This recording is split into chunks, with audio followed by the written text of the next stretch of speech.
네, 반갑습니다. 사경원입니다.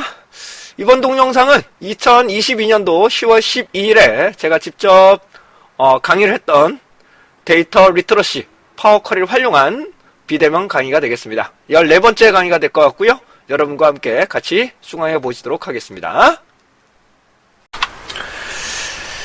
자, 이번에는 저와 함께 통계적인 이론 분석을 위해서라면 데이터 분석에 필요한 내용들이죠. 이제 추정과 가설 검정인데, 이 부분은 특히 독립표본 T 검정, 대응표본 T 검정, 분산 분석, 상관 분석, 회귀 분석에 중요한 추정과 가설 검정의 부분이기 때문에 이 부분은 최대한 쉽게 설명드릴 건데, 이거 자체가 조금 어렵습니다. 다시 한번, 이거 자체가 많이 어려운 내용들인데 제가 최대한 쉽게 설명드릴 테니까 이해해 주시고, 이걸 가지고 우리가 문제점이 정말로 있느냐 없느냐를 보는 거거든요. 다시 여기서는 정말로 차이가 있느냐 없느냐를 보는 거, 이런 것들을 우리는 통계적 이론으로 말씀 좀 드릴 수가 있게 되겠습니다.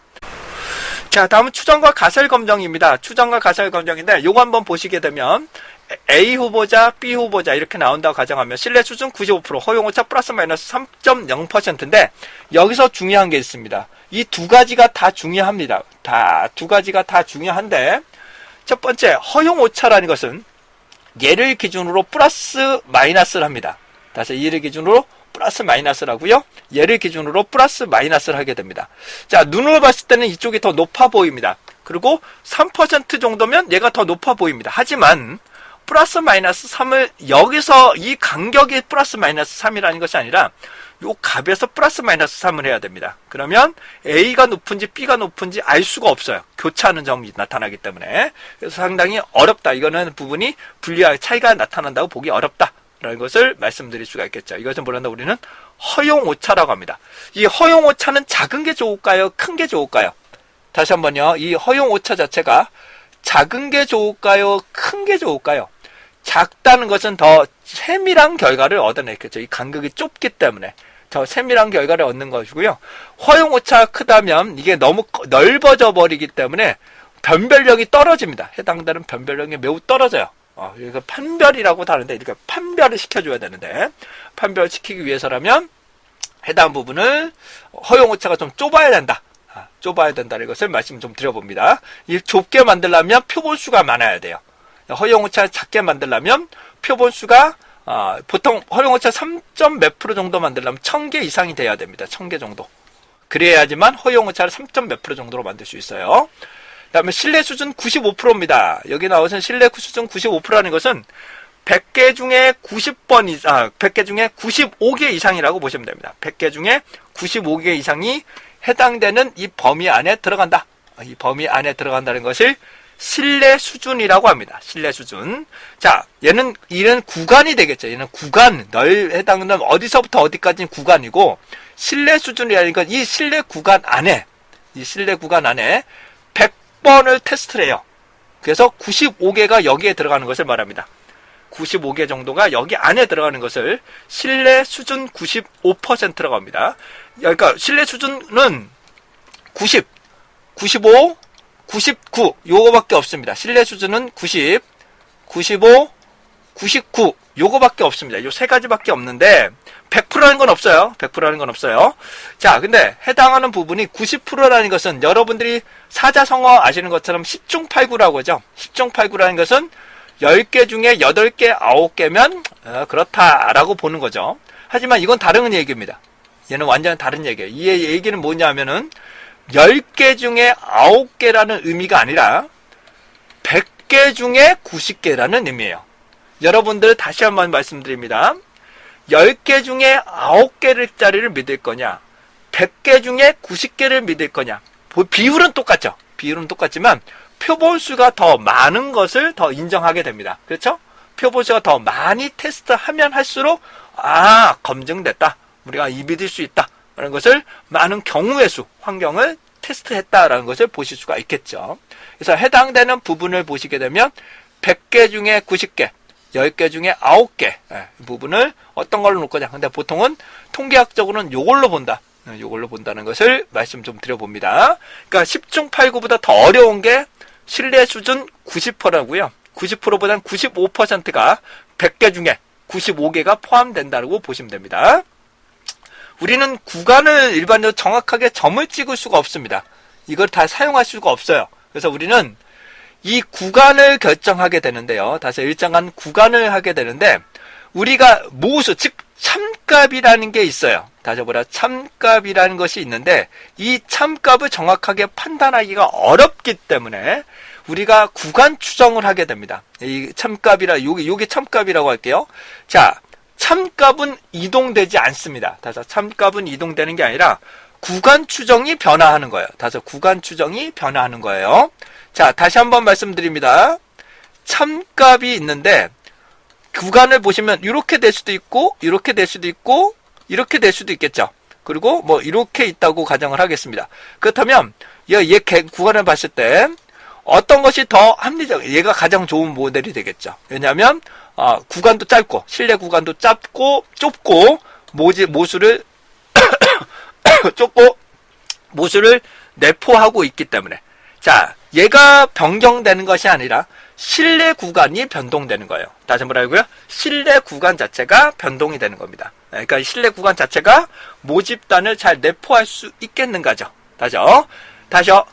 해당되는 참값은 변동되는 게 아니라 구간 추정 실내 구간 자체가 변동이 되면서 해당되는 참값을 내포시킬 수 있겠냐, 포함시킬 수 있겠느냐, 포함시킬 수 있겠느냐가 되죠. 네.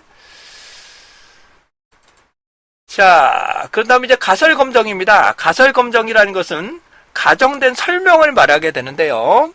자, 얘가 맞는지 틀리는지, 다시 한번 맞느냐, 틀리느냐, 이걸 판단하는 것을 가설 검정이라고 합니다. 이것을 우리는 추정과 가설 검정에 나오는 부분인데, 얘는 지도학습이라고 합니다. 이걸 뭐라도 우리는 지도학습이라고 합니다. 지도라는 것은 뭐뭐뭐를 지도한다라는 의미예요. 그래서 어떤 범위를 결정해서 이건 틀렸어, 이거는 맞았어 라고 명확하게 설명해 주는 것을 지도학습이라고 합니다. 뭐뭐를 지도한다.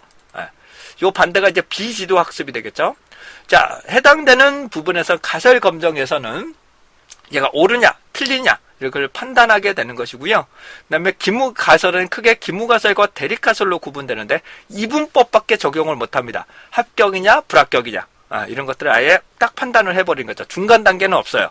그러니까 해당되는 부분이 조건부 이런 것들은 통계적 가설 검정에서는 적용되지 않습니다.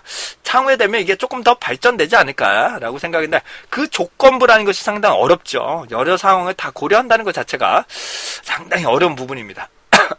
자, 계속 갑니다. 귀무가설인데요. 여기서 나오는 귀무가설이라는 것은 없는 것으로 돌아간다. 다시 뭐라고요? 없는 것으로 돌아간다는 것은 차이가 나지 않는다는 겁니다. 다시 얘는 뭐라고요? 차이가 나지 않는다. 기존하고 차이가 나지 않는다.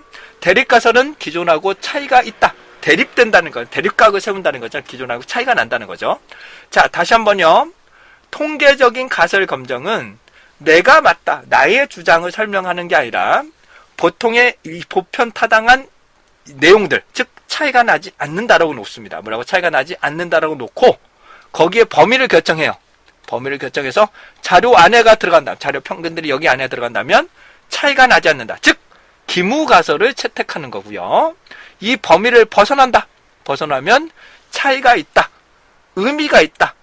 관련이 있다라고 설명을 하는 겁니다. 다시 한번요. 내가 주장하고자 하는 것이 차이가 나지 않는다라고 하더라도 기무가설이 무조건 차이가 나지 않는 거예요. 무조건 기무가설이 차이가 나지 않는 거고 대립가설이 차이가 있다요. 다시 뭐라고? 대립가설이 차이가 있다. 관련이 있다. 의미가 있다라고 보는 것이 무조건 대립가설입니다. 자, 그런데 선생님, 저는 차이가 나지 않아야 돼요. 즉, 규격을 맞춰서 차이가 나지 않아야 됩니다. 우리의 제품 생산량은 생산자에 따라 차이가 나지 않아야 됩니다. 그러면 기무가설을 채택을 해야 돼요. 그렇게 하면 뭐라고요?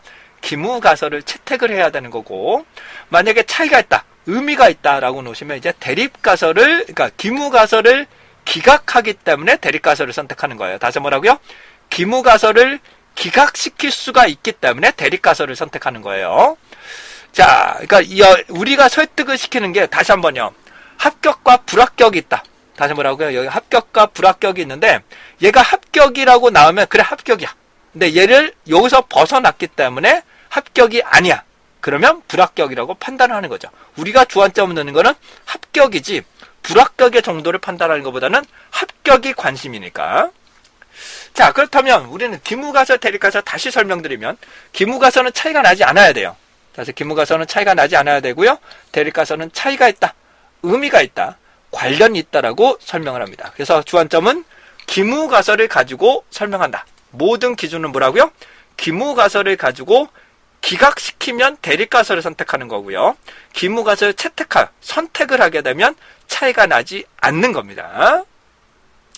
자, 여기서 신뢰 수준이라는 것은 이 범위 안에, 신뢰 구간 안에 몇 번이 들어가느냐, 신뢰 구간 안에 몇 번이 들어가느냐, 이것을 말하게 되는데 90%는 100개 중에 90개, 99는 100개 중에 99입니다. 차라리 여러분들 어떠신가요? 99를 믿으시겠죠?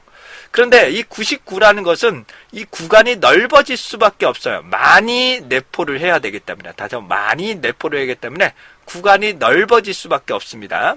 이에 반해서 90%라는 것은 여기 안에 포함되는 거죠. 100개 중에 90개니까 구간이 좁을 수 있어요. 그 다음에 얘는 신뢰 수준이라고 하는데, 자, 이 면적이 전체가 100이란 말이에요. 100% 1이랍니다. 여기에 해당하는 면적이 1입니다.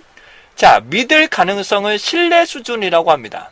다시 한번 믿을 수 있는 가정을 우리는 신뢰 수준이라고 하고요. 얘를 틀릴 가능성이죠. 틀릴 가능성을 우리는 유의 수준이라고 합니다. 유의 수준, 유의미한 수준, 이렇게 되게 됩니다. 얘를 더하면 1이 됩니다. 그러니까 신뢰 수준을 알면 유의 수준이 결정되고요. 유의 수준을 알면 신뢰 수준이 결정이 됩니다. 자, 신뢰 수준 다시 한번 봅니다. 신뢰 수준은 무조건 90, 95, 99밖에 없습니다. 100%라는 건 없어요. 100%라는 건 없어요. 다면 90%라는 것은 뭐라고요? 유의 수준 10%, 얘는 5%, 그다음 얘는 1%가 되겠죠. 그래서 얘는 0.1, 0.05, 0.01로 표기를 합니다. 1%가 0.01이에요. 그쵸? 1%가 0.01이죠. 자, 그렇기 때문에 일반적으로 신뢰 수준은 퍼센트로 표기를 하고요. 유의 수준은 결정된 게 없습니다만은 일반적으로 퍼센트 또는 소수점으로 표기하는데 저는 개인적으로 소수점을 좀 추천드립니다.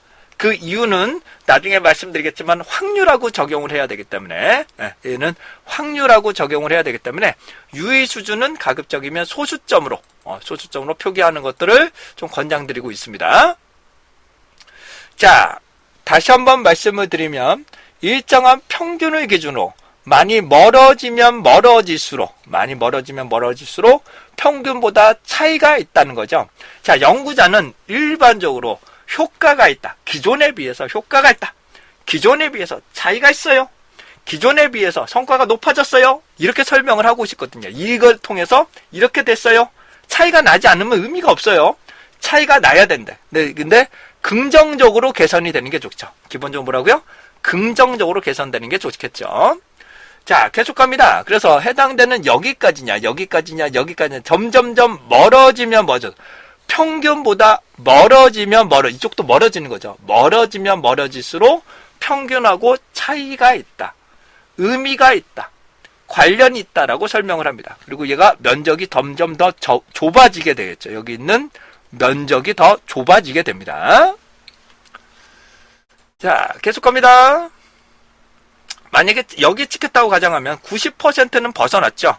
그러면 90% 신뢰 수준에서는 의미가 있다, 차이가 있다라고 봅니다. 하지만 95와 99 안에는 내포되기 때문에 신뢰 구간, 여기 부분에서 신뢰 수준에 따라서 판단하는 기준이 좀 달라질 수 있다. 자, 그런데 만약에 여기에 찍힌다고 가정하면 어떻게 될까요? 당연히 90%에서도 기각, 99%에서도 기각을 합니다. 자, 다시 한번요. 99%가 더 엄격한 기준이에요. 그렇기 때문에 더 벗어났으면 90%도 당연히 기각을 시킬 수가 있게 됩니다. 물론 95%도 되겠죠. 네. 자, 그러면 여러분들이 딱 보실 때 여러분들 90%짜리 믿으실 거예요? 99%짜리 믿으실 거예요? 그렇죠. 99%짜리를 믿으실 겁니다. 그래서 해당되는 신뢰 수준인데 이렇게 나오는데, 다시 한번 설명드리면 신뢰 수준인 경우는 100개 중에 90개, 얘는 100개 중에 99개예요. 얘는 10개나 벗어나는 거고 얘는 1개만 벗어나야 됩니다. 그러니까 상당히 이 구간에서 상당히 멀어져야 된다는 의미예요.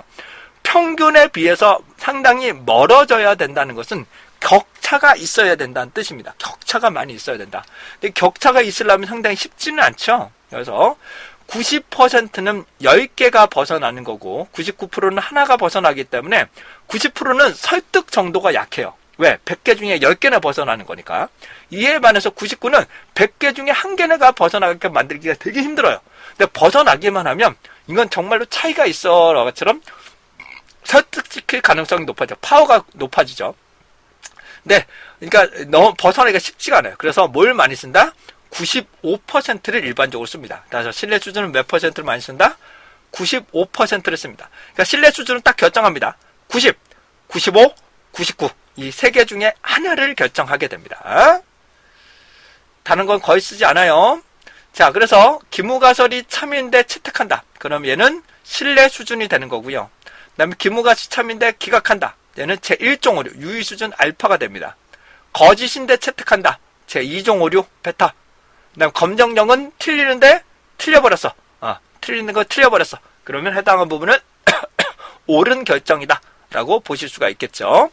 자, 다시 한번 좀 설명을 좀 드려보겠습니다. 다시 한번 설명을 드리면 이렇게 나온다고 해서 알파하고 베타인데 여기가 알파, 여기가 베타라고 가정을 하면 알파가 높아지면 높아져요. 알파와 베타는 반비례지만 합쳐서 1이 되진 않아요. 교차하는 점이 있기 때문에. 교차하는 점이 있는데요. 자, 그렇다면 제가 좀 설명을 좀 드려보겠습니다. 자, 오류가 되는데 잠깐만요. 가설검정 설명드리겠습니다.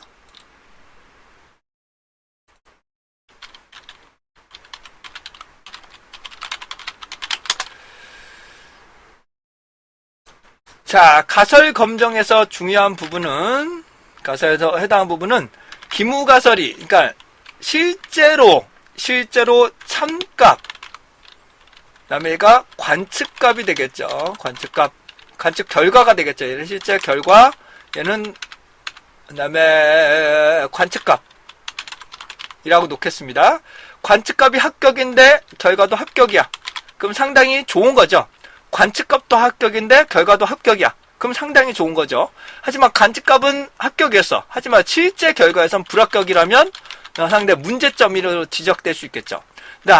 여기서 관측값에서는 불합격이야. 하지만 결과에서는 합격이라면 상당히 긍정적으로 보실 수가 있죠. 나는 불합격으로 생각했어. 근데 판단을 해보니까 합격이야. 그러면 상당히 기분이 좋겠죠. 근데 내가 불합격을 생각했는데 진짜 불합격이야. 그럼 얘는 판정하는 기준이 상당히 좋을 겁니다. 그래서 우리가 가장 중요한 거는 합격이면서 합격일 가능성. 다시 한번 합격이면서 합격일 가능성. 불합격이면서 불합격인 가능성. 이 두 가지를 잘 비교를 해줘야 됩니다. 다시요. 참이면서도 선택하는 것. 거짓이면서도 진짜로 거짓인지. 요 결과치를 이 두 가지가 모두 중요합니다. 자, 합격도 중요하지만 얘가 불합격인데 정말로 불합격이 되냐. 이런 것들을 두 가지를 우리는 해당되는 부분인데 얘는 해당하는 판단이 되겠죠. 상당히 해서 상당히 요 두 가지를 합쳐서 높은 게 좋은 거다라고 말씀을 좀 드릴 수가 있겠네요. 자, 다음 P값입니다. 그다음에 표본 결과로부터 나타나는 기무가설의 입증의 크기이기 때문에 요거보다 작아지면 작아져요. 그러니까 멀어진다는 거죠. 여기서 멀어지면 멀어질수록 이 면적값은 점점점 작아집니다. 그러니까 이 알파에 비해서 더 작다면, 다시 알파에 비해서 작다면 많이 멀어진다. 많이 멀어진다는 것은 차이가 있다. 관련이 있다. 의미가 있다라고 설명할 수가 있습니다. 자, 앞에서 말씀을 드렸지만은 신뢰 수준은 90, 95, 99 정도밖에 쓰질 않습니다. 그래서 해당되는 유의 수준은 0.1, 0.05, 0.01 이 세 가지를 쓰게 되는데 보통 이 두 가지를 많이 쓴다 그랬어요. 이 두 가지. 요걸 쓰게 됩니다. 그러니까 이거보다 작다면 만약에 P값이 0.0003이 나온다면 여러분들 요 부분에 대해서 95%로 설명해도 되고 99%로 설명해도 됩니다. 그러면 0.003이라는 것은 0.01보다 더 작기 때문에 신뢰 수준 0.01로 설명해도 괜찮겠죠. 그러면 나머지 것들도 당연히 되는 거니까. 그 다음에 만약에 예를 들어서 0.048이다 나오게 된다면 95%는 기각을 시킬 수 있지만 99%는 기각을 시킬 수가 없죠. 그래서 해당되는 P값 이 부분을 살펴봅니다. 그래서 유의 확률값이라고 하는데 이 P값을 유의 확률이라는 것은 표본이 달라지면 변합니다. 다시 표본의 데이터가 달라지면 당연히 변해야 되죠. 하지만 표본이 다르지 않다면 이 P값은 동일하게 나타납니다. 자, 이 P값은 다시 한번요. 이 P값은 마음대로 고치는, 마음대로 계산하는 것이 아니라 상당히 어렵게 계산을 하게 됩니다. 어렵게 계산을 하게 되는데 결론적으로 말씀드리면 P값이 이 알파보다 작으면 작을수록 기무가설을 기각할 수 있다. 점점점 더 멀어지는 거니까요. 다시 한번요.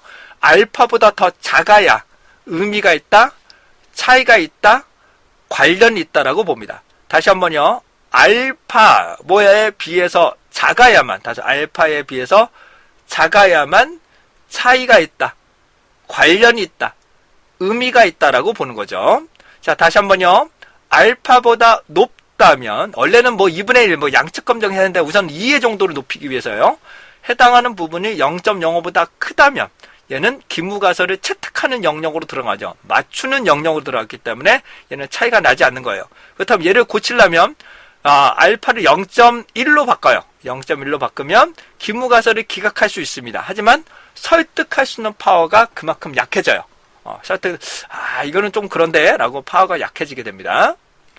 자, 그래서 다시 한번 결론을 드리면 틀릴 확률이 0, 맞출 가능성이 1이라고 가정하겠을 때 0.01, 0.05, 0.1 이쪽에 가면 갈수록 이제 맞출 가능성이죠. 그렇다면 요거보다 작다면 얘는 틀릴 가능성, 기무가설이 틀리다는 의미예요. 다시 뭐라고요?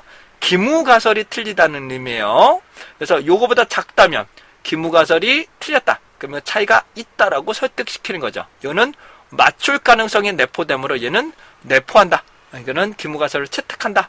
라고 보시면 됩니다. 그러니까 결론적으로 0.05보다 작아야 됩니다. P값이 0.05보다 작아야 의미가 있다, 관련이 있다, 차이가 있다라고 합니다. 오늘 배우실 내용에서 가장 중요합니다. 유의 수준, 유의 확률 이런 것들인데 우선은 신뢰 수준은 90%, 95%, 99%가 있고요. 이거의 반대는 유의 수준입니다. 유의미한 수준이기 때문에 0.1, 0.05, 0.01을 기준으로 하게 됩니다. 그 다음에 신뢰 구간이라는 것은 다시 한번 말씀드려요. 구간이에요. 구간.